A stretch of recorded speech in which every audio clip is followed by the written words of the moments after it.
pemirsa, saya sekarang akan menuju ke tempatnya Aji Cok Krisna di sini di Jalan Karangrata, Desa Pengulon, Kecamatan Grogak, Buleleng.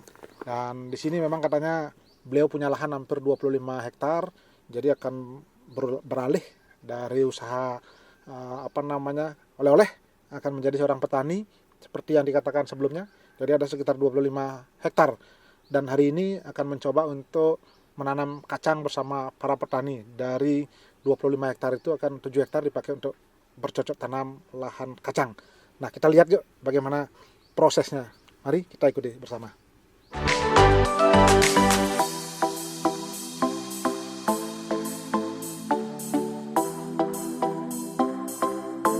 Kita sekarang akan menuju ke tempatnya Cok Krisna, lahannya jadi sangat luas, hampir 25 hektar. Ini jalannya kecil, jadi cukup untuk satu mobil.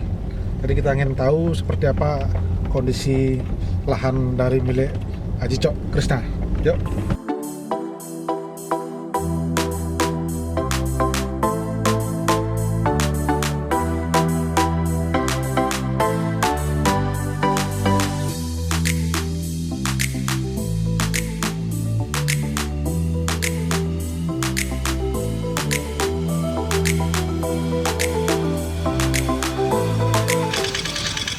Nah, pemirsa, saya sekarang ada di Jalan Karangrata, Desa Pengulon, Kecamatan Grogak, Buleleng. Di sini adalah lahan dari milik Aji Cok Krisna. Jadi owner dari Krisna Oleh-oleh Bali yang sejak COVID-19 ini beralih menjadi seorang petani. Ini ada lahan sekitar 25 hektar yang akan ditanami dengan kacang. Dan ini sudah banyak sekali ada krunya atau mungkin timnya Aji Cok Krisna untuk mencoba menanam kacang, dan diharapkan dalam 3 bulan ini akan bisa panen. Mari kita lihat prosesnya seperti apa. Yuk kita lihat.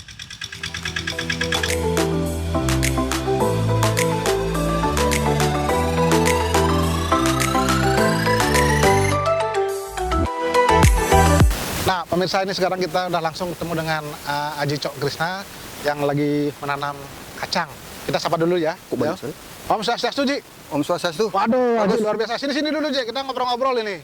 Ini kayaknya mungkin sama Pak Jero juga ya? Ya. Nah, sini silakan, Ji. Nanam kacang ini. Ya. Luar biasa nanam kacang.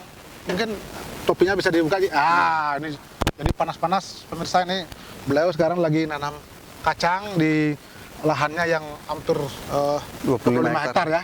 Nah, ini, Ji, langsung bertanam. Ternyata memang benar Aji sekarang sebagai petani ya. Ya, bukan main-main lagi nih, serius nih. Bukan sekedar pencitraan ini ya. Bukan, serius. Ya. Ini lo lihat tuh, tim ini semua. Ya. Ini Aji mulai kapan ini bercocok tanam sekarang di sini? Kacang hari ini, tapi kalau minggu kemarin udah ubi ya, 2100 ya. Sekarang kacang. Kacang hari ini 2 hektar, besok 1 hektar, lanjut selama 1 minggu. Sampai tanggal 25 kita dari tanggal 23 sampai tanggal 25 nanam kacang. Ya. Ini yang dilibatkan siapa saja nih yang menanam kacang ini? Tokohnya nih. Oh ya, Jero Dolphin ya. Jero Dolphin juga ikut. Terus yang lain-lain ini? Tim dari Denpasar semua. Sama ini penggarap di sini ada 11 orang, total kurang lebih 25 orang. 25 orang bagus. Dari Denpasar 10 orang. Ini ditargetkan berapa lama kira-kira akan selesai ya?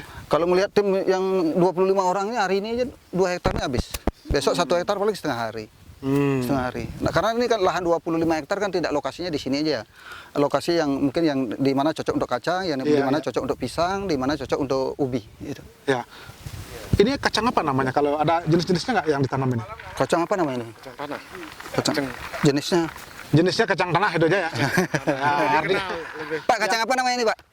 Kacang tanah apa namanya? Ada jenisnya? Ini udah pakai kacang kapri ya modelnya ya? Kacang kapri. Kacang kapri. Setelah digoreng baru jadi kacang kapri, Pak ya? Kalau belum digoreng, kacang tanah. Ya. Pokoknya ini nanti akan jadi kacang kapri itulah. Ini kira-kira berapa lama, Ji, akan panen ya? Oh, katanya 3 bulan menurut Bapaknya. 3 bulan ya? Panen 3 bulan ya? 3 bulan udah panen, Pak ya? Iya. 3 bulan. Baik. Selamat pagi, Pak. Ini ada petani langsung di sini. Ya. Jadi, kalau sekarang menanam kacang ini, kan ini lumayan ini sampai 1 hektar, 2 hektar sebagainya. Kira-kira panennya 3 bulan itu akan kan perlu perawatan tuh, Ji. Gimana caranya merawat nanti tuh? Di sini cukup pakai pupuk kandang ya, karena di sini kan ada banyak sapi, penyakap itu, penggarap itu banyak pelihara sapi. Di sini masih banyak ada pupuk di sini. Nggak perlu sampai beli pupuk karena dari hasil pupuk kandang kan banyak sekali. Itu sapinya banyak dulu. Iya. Ya. Dan kata penggarap sini katanya kacang tanah itu tidak terlalu susah ya. Prosesnya, dan dari air juga tidak terlalu tidak terlalu susah di sini. Dan memang tanahnya ini kan ada pasirnya, mengandung ada campur sama pasir. Katanya kacang tanah sangat cocok untuk lahan ini. Nah, makanya kita coba di bulan ini kita garap 7 hektar dulu, 3 bulan panen, nanti lihat hasil panennya. Kalau bagus kita garap langsung 3 bulan lagi 25 hektar. 25 hektar. Ya, kita tidak main-main lah, kita betul-betul hasil panen pun nanti kita lihat. Mudah-mudahan Kupit ini 3 bulan lagi sudah mulai normal. Ya. Ya, hasil panen ini kita bisa produksi dan bisa jual ke Krishna dan bisa jual ke mall-mall yang lain. Kalaupun tidak, nanti ya hasil panen ini kita bagi-bagikan ke masyarakat. Nah, ketika menanam kacang ini kan ada perawatan itu, pasti ada yang perawatan itu siapa yang ditugaskan nanti? Ini tokohnya ini dia langsung dengan Pak Jero Dolpinnya ya. Dengan penyakap juga. Kita merangkap pemodal ya, penyakap ya, koordinator ya semuanya, artinya pokoknya kita langsung ya. Ya. Jadi dari hulu sampai hilir ya. Termasuk tim skala ini skala. Kan harus mohon doa. Mohon doa restu kepada Tuhan biar hasilnya mupunya bagus. Ya, bukan sekedar buang-buang ini ya, tidak sekedar ini ya. Ya. Nah, Ji, kalau misalnya kenapa harus kacang? Nah, kenapa harus kacang di sini? Kan ini lahannya luas sekali gitu. Dari satu bulan kita survei ya sama Pak Jeronya dan termasuk para penggarap, memang di sini yang cocok kacang. Kacang, jagung, pisang sama ubi. Nah, kalau kita nanam jagung, ubi sama pisang, ya, kita kan jualnya pasarnya agak susah. Ya. Kenapa kita pilih kacang tanah? Ya karena pasar kita kalau ngomongin Krishna ya dapet gitu. Jadi sudah pangsa pasarnya sudah ada ya. Sudah ada ya. gitu. Ya. Berarti ini sebetulnya Haji bercocok tanam ini kan karena memang Krishna oleh-olehnya stop. Udah punya, udah stop. Ya, stop. Ini sudah berapa bulan ini Ji stopnya? Kalau Krishna sendiri udah dari sebelum nyepi ya, Maret. Maret sekarang udah hampir 2,5 bulan, hampir jalan 3 bulan. Ya. Ya, masa kita diam di rumah. Nah, makanya kita bertani. Saya yakin begitu Kupit selesai, ya, hasil panen bagus, berarti kan double rezeki bagus. Tapi jamin kan akan Krishna oleh-oleh akan buka. Tetap. Jamin, optimis lah, harus optimis. Iya, ya. optimis. Cuman bulannya belum bisa dipastikan ya? Belum bisa. Nah, sambil menunggu itu nggak salahnya kita bertani dulu. Iya. Bukan bertani ini sungguh-sungguh. Begitu nanti ini berhasil, kita akan garap lahan-lahan yang ada. Itu masuk hobi juga kayaknya ya? Dan memang dari kelahiran orang tua, memang dari kecil, dari nol udah memang sebagai begitu. Petani ya? Ya. Nah, kalau Aji sekarang melihat kan ini sebenarnya lahannya kan luas sekali ya. Apa sebenarnya yang bisa dipetik dari para masyarakat di sini? Kan sekarang banyak orang lari pulang kampung ini. Nah, Aji sendiri sekarang bercocok tanam di sini. Sementara di sini kan banyak warga yang dulu bekerja di Denpasar. Sekarang ada banyak yang pulang juga. Apa yang bisa diambil? Harapan Ji ya, terutama ngomongin seluruh karyawannya Ji ya. Ya. Kan ada karyawan 2.000 orang dirumahkan. Bagi karyawan yang punya lahan di kampung, Ya. mohon kalau bisa dikelola lahannya jadi perkebunan. Karena untuk makan untuk harian sudah lebih dari cukup. Karena kalau tidak digarap akan rugi sendiri. Karena kan kalau nunggu Covid, nunggu pariwisata ini pulih kembali entah kapan kita kan tidak tahu. Alangkah baiknya sambil menunggu itu, sambil daripada diam cari hiburan. Hiburan dulu awalnya, setelah itu jadi hobi gitu. Siapa tahu nanti menghasilkan ekonomis, ya kan lama-lama jadi pengusaha. Ya. Kan awalnya pasti gitu kan, iseng-iseng jadi hobi. Nah, kalau Ji sendiri bukan iseng-iseng, bukan ini memang sungguh-sungguh serius. Ya. Nah, Aji kalau tidak salah pernah bicara dan ngomong kalau ada warga yang memang mau menggarap, mencoba lahannya karena lahannya banyak sekali luas, boleh nggak? Gitu? Sangat boleh. Nah, di sini kan di sini total di Pengulon ini 25 hektar. Ya.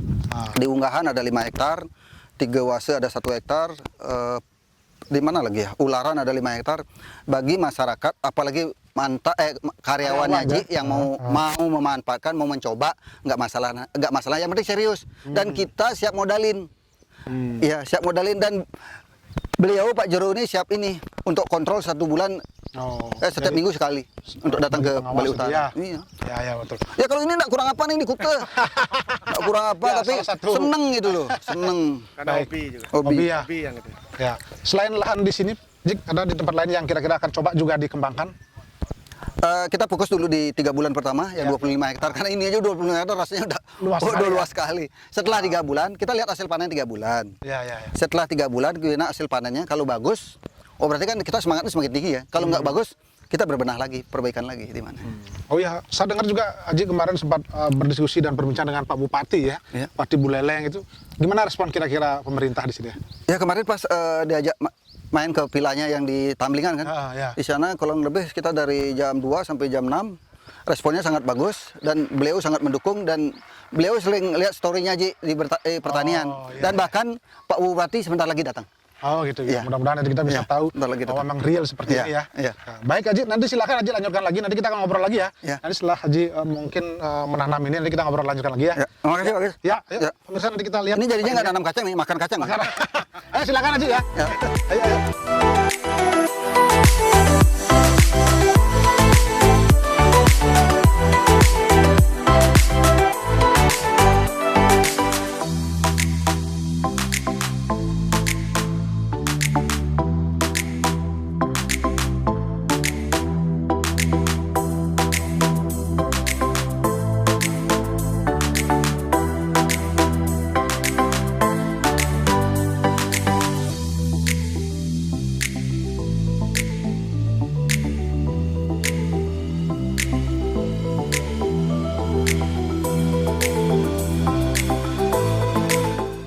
Nah, pemirsa, sekarang saya akan duduk dan ngobrol-ngobrol lagi dengan Haji Cok Krisna. Jadi suasananya seperti ini. Tadi kita sudah sudah bercocok tanam, kemudian sudah menanam kacang tanah. Udah luar biasa dengan melibatkan warga di sini juga penyakapnya. Nah, sekarang nih Hajinya kita lagi duduk-duduk. Nah, ini saya juga menarik nih, Ji. Nah, Ji, ini ada baju khusus ini. Baju khusus untuk Haji bertani seperti Haji ini. kembali bertani. Nah, Ya. ini maksudnya gimana nih, Ji? Ya kebetulan kita memang punya konveksi sendiri. Setiap minggu udah buatin baju timnya, makanya belum dapat Belum ada nanam hasil. sudah Belum baju nanam baru. udah rugi. Sudah ganti baju ya? Wah, ada ganti baju, kasih baju 1 2 ngambil. Oh, gitu. Tapi ini kan ada motivasi khusus berarti ya? Ya buat motivasi buat karyawan, buat tim kita dan tentunya buat para penggarap di sini juga biar semangat. Oh, gitu ya. Termasuk penggarap juga dapat seragam semua. Ya, mungkin bukan semata seragam tapi ada filosofi yang Lebih ke motivasi sih. Motivasi ya? Artinya motivasi. Karena seragam itu paling penting ya. Kalau nggak pakai seragam rasanya kurang afdol lah, karena biasa. Ya. Tapi karena aku punya konveksi sendiri, kalau enggak itu nggak punya seragam. Oh, Iya. iya. Berarti sebetulnya filosofinya bagaimana kita kembali bertani kan Iya, itu ya. betul. Untuk menumbuhkan kesadaran bahwa bertani itu sebenarnya selamanya kita bisa lakukan. Itu pun ide-ide spontanitas saja, nggak ada yang direncanakan. Jadi itu nggak bisa membuat sesuatu itu yang direncanakan dari bulan lalu atau apa.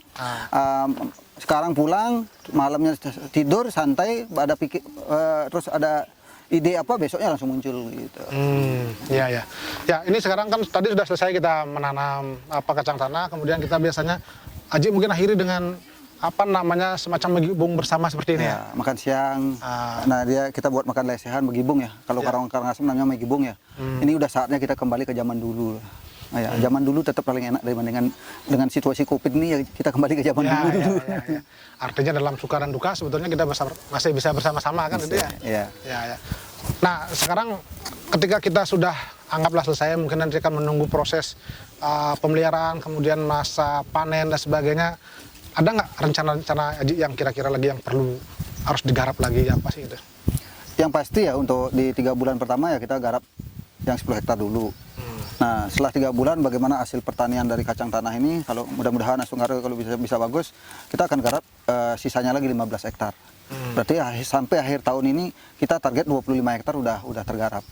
Nah, di 2021 kalau ini 25 hektar berhasil, di 2021 seluruh lahan yang punya akan garap, termasuk juga mungkin ada karyawan atau mungkin ada keluarga yang punya lahan nganggur, kita akan garap. Ya kita kan lihat hasilnya dulu, kerjanya dulu, kalau hasilnya bagus kenapa tidak kan itu. Artinya kita bisa jadi apa ya? Ini kan pilot project ya, anggap di awal untuk pertanian. Ya kalau kedepannya kalau bagus di akhir tahun, terus 2021 hasilnya udah kelihatan, kita berani mengasih permodalan lah untuk petani. Kalau kita bicara soal pertanian kan kadang-kadang mindset kita anak muda kan agak tidak terlalu suka dengan pertanian. Dia ingin yang bekerja yang segera mendapatkan uang, sementara pertanian begini kan agak lama. Apa yang bisa dibagikan itu? Mungkin kalau dulu sebelum Covid, orang pasti orang Maboye ya, orang mungkin nggak akan tertarik dengan pertanian. Tetapi dengan COVID inilah hikmahnya sangat bagus sekali menurut saya dan menurut masyarakat juga. Sekarang kan memang kembali, ayo kita kembali ke pertanian. Tapi kan baru sebatas wacana. Nah makanya JIK memulai, ada teman-teman sudah mulai juga sih ke pertanian. Tetapi JIK memang sekarang sungguh-sungguh memulai, harus memberikan contoh buat karyawan terutama dan masyarakat penting juga. Nah makanya nanti setelah ini dilihat hasilnya kan kita bisa sampaikan ke masyarakat, bisa sampaikan ke media bahwa ini memang betul-betul berhasil lah. Otomatis saya yakin setelah COVID ini 2021 akan banyak kembali ke pertanian. Kalau dulu ya Pak Gus, kalau dulu ya karena pariwisata menjanjikan. Tapi kalau sekarang meskipun Semua nanti pariwisata pada kita pulang kampung, kembali normal, mau nggak mau tetap pertaniannya harus digarap. Karena tidak tahu nanti musibah yang kedua kali datang. Kan nggak tahu. Artinya kita kalau orang berpikir gini, ya kalau Ajinya punya lahan banyak loh 25 hektar. Saya sudah nggak punya lahan, habis lahan saya. Gimana itu? Bagi yang nggak punya lahan, tetapi kan yang penting mau turun langsung, mau ikut kerja bertani, dan saya siap membantu gitu. Nah sekarang saya aja ya, sebagai pengusaha mau, saya nggak pernah pilih-pilih pekerjaan. Yang penting saya bisa ngasih motivasi buat masyarakat, buat karyawan, dan tentunya untuk kenyamanan saya, kesenangan saya. Gitu. Kalau kan dasarnya harus senang dulu kan. Kalau nggak senang mungkin panas-panasan juga nggak mau. Nah sekarang pun kalau misalnya nanam kacang masih lihat terik matahari dulu, masih menghindar dikit karena kan belum terbiasa. Kita jujur aja lah. Ya. Oke terakhir kira-kira hitam ini kan udah biasa. Ya. Ji, mungkin terakhir ada nggak ide, ini kan salah satu ide kreatif Aji itu adalah bertani. Banyak sebetulnya ingin berharap apalagi ide kreatif Aji di saat-saat seperti ini. Ada nggak yang kira-kira kepikir lagi? Sebenarnya ini bagus ya. Ini tahap awal. Nah tahap awal di COVID ini di 2020 ini, target 2021 kalau berhasil, Ji akan punya jual sembako. Sembako kita akan pusatkan di Singaraja. Nah outlet mana yang paling besar yang ada di Krishna itu kita akan pakai jualan sembako. Bukan retail, kita grosir. Kita lah yang mensuplai hasil pertanian, hasil pangan yang dari Bali Utara ke provinsi, Denpasar, kabupaten mana. Gitu. Nah, yang pertama pasti yang kita suplai adalah Krishna dulu. Dan tidak menutup kemungkinan mal-mal yang ada di Denpasar seperti Tiara Dewata, kan itu Tiara Grosir. Kita akan hasil pertanian kita akan jual ke Denpasar. Nah, kita lah sebagai pionirnya kalau bisa mudah-mudahan bisa jadi pionir lah untuk membantu masyarakat Buleleng ini. Berarti konsepnya sebetulnya bagaimana kemandirian pangan lokal berputar di Bali saja, di Bali saja, ekonominya sehingga bisa mengefektifkan kesejahteraan masyarakat lokal ya. Yang pasti Ji lebih ke ini pertanian yang ada di Bali Utara dulu. Ji nggak mau mikirin Kabupaten Karangasem atau apa. Ji fokus di sini dulu lah. Ya kalau bisa di sini bisa membantu hasil pertanian yang ada di Kabupaten Buleleng kita suplai jual ke Denpasar atau kemana, kan itu yang sangat diharapkan. Baik, Haji, terima kasih banyak loh. Luar biasa ini, timnya sudah luar biasa ya. Sambil nunggu makan, Pak Gus. Oh iya, nih masih. Ini baru daun aja makanannya. Luar biasa, mudah-mudahan bisa memberikan inspirasi ya. Mudah-mudahan kita generasi muda kita memang kembali terjun ke petani dalam kondisi begini dan ini memang betul-betul menjadi inspirasi bagi kita ya. Terima kasih, Ji ya. Ya, jadi pemirsa nanti tadi sudah kita bincang-bincang dengan Haji Cok Krishna, luar biasa memberikan inspirasi dan mudah-mudahan ini akan menjadi motivasi bagi kita kalau kita kembali ke pertanian bahwa negara kita adalah negara agraris sesungguhnya dan kita bagaimana bersinergi dengan sektor pariwisata.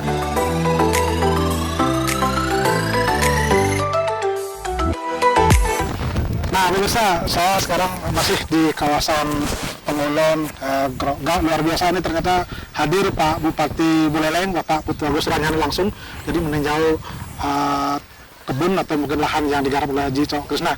Saya akan ngobrol dengan Pak Bupati. Pak Bupati apa kabar? Baik. Sehat ya? Baik, selamat siang bagus. Luar biasa. Iya. Pak Bupati, kalau Pak Bupati melihat lahan yang ada di sini kemudian digarap oleh Haji Cok Krishna, apa tanggapannya? Ya tadinya saya lihat di Instagramnya, story-nya Pak Cok, saya pikir Pak Cok main-main aja nih, karena COVID mungkin ya.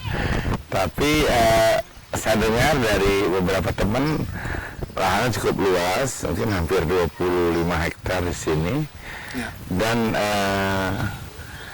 memang selalu setiap saya lihat lahan maaf ya, sedikit terlantar gitu. Jadi kurang di lahan tidur mungkin begitu ya. Kurang didaya gunakan. Tapi ketika sekarang saya datang di sini dengan Haji Cok datang langsung, Saya lihat ini sesuatu yang sangat luar biasa karena di samping kita berbicara masalah ini sebuah situasi dari COVID, tapi tentu memiliki makna untuk bagaimana ke depan sebenarnya kita memiliki potensi pertanian yang luar biasa di Buleleng ya. Apalagi kalau Pak Haji Cok yang bikin, saya berharap nanti hasil daripada produksi ini bisa diserap langsung ke oleh-olehnya Haji Cok ya. Jadi industrinya bisa sebagai contoh buat industri olahan yang mungkin nanti ke depan berbagai macam model rasa dari produksi kacang. Kalau ini terserap, saya rasa ini akan diikuti oleh petani-petani lain karena seperti contoh jagung misalnya. Banyak sekali petani sini yang mau nanam jagung, tapi pasca panen itu tetap persoalan. Jadi masalahnya ya. Tetap persoalan. Ini yang harapan saya ke depan, ini bukan hanya sebuah situasi gara-gara COVID, tapi mungkin bisa sebagai panutan ke depan bahwa industri olahan berikutnya pasca panen daripada tanaman kacang bisa memberikan kegairahan variasi harga tentu. Kalau harganya bergairah, petani otomatis dia lebih bergairah untuk bertani. Kepada harapan kepada masyarakat, khusus kepada generasi muda, kan banyak nih sekarang yang pulang kampung nih akibat COVID. Nah, dengan kondisi seperti ini, apakah mereka kira-kira mindsetnya kita perlu ubah bahwa pertanian menjadi prospektif lah seperti itu? Saya punya sahabat, adik langsung ya, Gung Weda ya. Dia mendeklir ya petani muda keren ya. Itu ternyata dia berupaya mengambil dari hulu sampai hilirnya. Jadi hulunya dia memberikan edukasi di bidang pertanian, hilirnya dia menangani pasca panennya pemasaran langsung ekspor. Ini kan hulu hilirnya ini yang banyak jeda, hulu sampai hilir. Sederhana aja nih, hal yang sederhana misalnya, ada yang jual bunga, di tempatnya bunga 2.000, ada jual kol 2.000, tapi dan pasar 20.000. Ini ada apa di tengah-tengahnya ini? Nah, inilah saya punya itu teman sekalian adik lah, hasil diskusi ya. Dia pelajari hulu sampai hilirnya, sampai sekarang ekspor. Dulu manggis itu nggak ada yang mau. Sekarang manggisnya kalau mau dirawat dengan menghasilkan manggis yang berkualitas, mahal dibeli.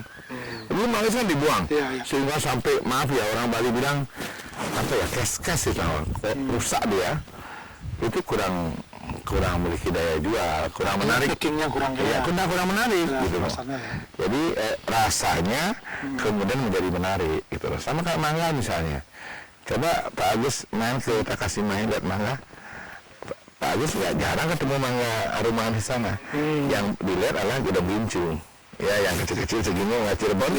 Warnanya menarik sekali, kuning ya. Kuning, rasanya juga enak sekali. Jadi rasa dan warna. Nah, size juga ukuran kan. Sekarang permintaan ekspor durian yang kecil ukurannya. Karena bagaimanapun juga di luar negeri kalau ekspor, mereka masih melihat garis-garis individual. Jarang orang mau buka durian rame-rame bagi-bagi, ambil yang comot-comot. Mereka individual, mereka punya satu habis sendiri. Nah, ini yang seperti ini yang harus kita lihat kemungkinannya. Mungkin ambil satu ya buka sendiri. Artinya pemerintah Buleleng siap sebetulnya memfasilitasi anak muda ini kalau sebenarnya kalau Pergub 9 berapa itu tentang balokal 99 ya. Kalau bisa berlaku ya, saya selalu usulkan ini kalau berlaku dengan penanganan yang komprehensif di seluruh Bali. Jadi dulu konsepnya gitu, nanti hotel akan menyerap buah lokal, memaksakan buah lokal.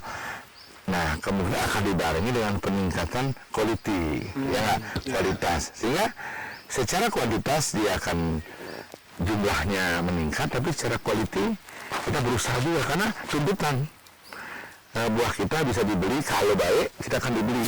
Sekarang tinggal membuat lembaga quality control, ya nggak? Jadi, nah nanti saya pasar Banyuasri selesai saya akan coba nanti beli mangga Buleleng. Kalau Pak Agus beli sana pasti manis.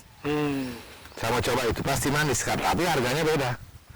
Jadi dia udah tahu, oh ini mangga petik pohon. Jadi orang Coba bagus sekarang, misalnya beli mangga 15.000. Dagang bilang, bu ini manis, nih pangkiting loh, nih orang dagang sumpah dagang. Kita makan kecewa kan, bagus beli 25.000. Manis, bisa. Manis Jan, Enak, walaupun mahal nggak apa-apa. Mana Bang Dipa masih hidup beli, gitu. Ya ini kan yang harus kita ya, ini model-model menjualnya, model-model mendistribusikannya dibarengi dengan quality control. Karena Pergub sebenarnya luar biasa. Pak Gubernur sudah bagus sekali buat itu, cuman sekarang menerjemahkan ini harus kita bersama-sama ya. Kalau bebanin terus Pak Gubernur kasihan juga. Dia udah buat, udah merancang. Sekarang teman-teman bupati manain Badung misalnya. Badung harus memulai ini, memaksakan wilayahnya untuk menerima buah lokal. Kemudian Ratu Prandung sudah ini, kan sudah dulu Semayang harus buah lokal sudah, tapi kenyataannya belum nih desa adatnya sekarang. Kalau Ratu Prandung jauh mungkin, ya, tapi desa adatnya siapa pakai? Nah, sekarang kan masalah kita punya musim. Musim, kembali ke musim. Musimnya kenalah, karena buah kita kebanyakan habis musim hujan berbunga. Selalu tuh habis musimnya bunga berbuah bersamaan. Nanti habis itu nggak ada buah lagi. Apa yang perlu? Storage. Ya nggak? Storage yang punya quality, storage yang bisa seperti di negara-negara lain bisa mengatur distribusi dengan sustainable, dengan berkelanjutan. Itu. Nah, ya. Terima kasih Pak Bupati. Saya masukannya dan informasinya mungkin Haji Cok mudah-mudahan sukses dengan ini dan pertanian menjadi sektor terdepan sebetulnya di masyarakat agraris seperti ini ya. Terima kasih ya. Pemirsa nanti kita lihat Pak Bupati kayaknya akan lihat-lihat juga suasana kita lihat saja.